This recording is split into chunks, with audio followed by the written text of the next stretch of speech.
A few weeks ago, we got behind the wheel of the hugely anticipated Honda E to see whether the little EV lived up to the immense hype that built up on the run-up to the car's arrival. And we were impressed, mostly. It's fun, fast, and feels like a real step above the competition on the inside. It's not perfect though, and it's not like the Honda E is without rivals. One of its closest competitors is the Mini Electric, which mixes urban style with good old German engineering. Both cars are effortlessly stylish and built with city living in mind, but what we want to know is which one is the best urban EV. Before we compare the stats though, remember to leave us a like and subscribe to the channel.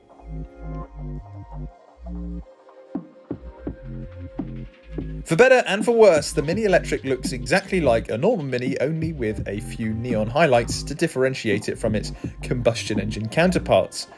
That's not necessarily a bad thing. The Mini is already a design icon, even after its redesign in the early 2000s, so why mess with it?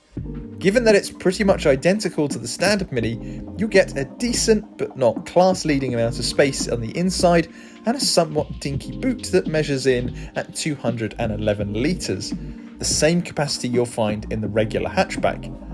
Just for reference, a Peugeot E208 has 100 litres more than the Mini Electric, and the Honda E?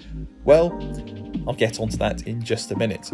Let's be honest, people will flock to the Honda E for its looks alone. It may not be quite as retro as the urban EV concept that appeared at the 2017 Frankfurt Motor Show, but it's still a quirky little thing and, crucially, stands out among the sea of dreary super minis on sale today.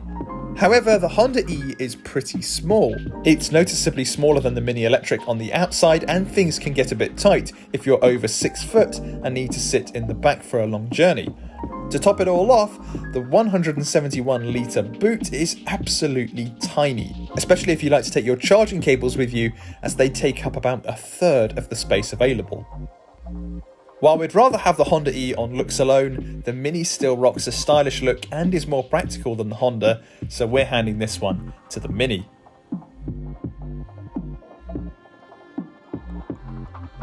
Like its looks on the outside, the Mini Electric is pretty much just a regular Mini on the inside, bar a few touches to set it apart from its explosion power siblings. For instance, there are flashes of neon yellow throughout the cabin and a 6.5-inch infotainment system in the centre of the dashboard. They'll go for a higher trim level and the screen grows to 8.8 inches plus a few extras such as wireless phone charging. Behind the steering wheel is a digital instrument panel that shows you how fast you're going and how much battery you've got left. It's not nearly as complex as the system you'll find on the Honda E, but those who like a simple, well laid out cabin will find a lot to like inside the Mini Electric. Step inside the Honda and you'll find not one, not two, but 5 displays. They comprise of 2 infotainment panels, one for the driver and one for the passenger, plus a digital instrument cluster and 2 virtual wing mirrors. That's right, the Honda E uses cameras instead of conventional wing mirrors, cutting down drag and significantly reducing wind noise in the cabin.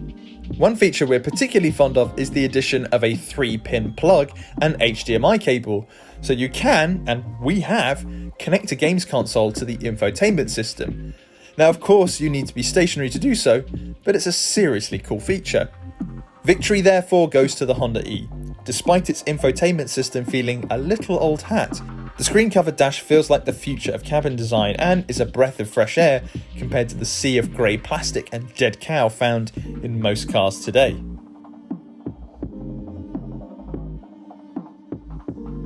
This is going to throw up a few surprises. The Mini Electric is equipped with a 32.6 kWh battery pack, of which 28.9 kilowatts can be used. Power is sent to a single 181 brake horsepower electric motor and, according to Mini, you'll be able to travel up to 145 miles on a single charge under WLTP standards. A DC rapid charger should top up 80% of the battery in roughly 36 minutes, though this will depend on how much power you have left before charging. Now the Mini's range is hardly what you'd call impressive, but the Honda E doesn't fare any better. The Japanese car maker has fitted the quirky EV with a 35.5 kWh battery, of which 28.5 kilowatts are actually usable. Under WLTP, you'll get up to 136 miles on a single charge. Plus, you can top up 80% of the car's battery in just over 30 minutes using a rapid charger. It's a bit more powerful too, with its electric motor pumping out 152 bhp.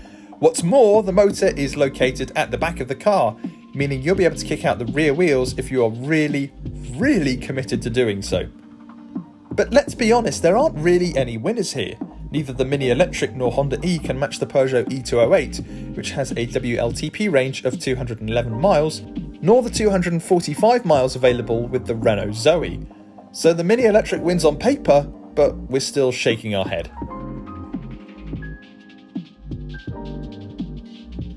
When all is said and done, it's the Mini Electric that comes out on top. And at £24,900 after the £3,000 plug-in car grant has been applied, it's a fraction cheaper than the £26,660 Honda E. However, the difference between the two cars is relatively negligible. The Mini is more practical and just edges its rival on range, while the Honda E feels a bit more techy and will likely sell in droves thanks to its looks alone. But if you want a cheap, compact electric car with a solid range and decent practicality, buy a Renault Zoe. For more car news and reviews, head over to YesAuto.com.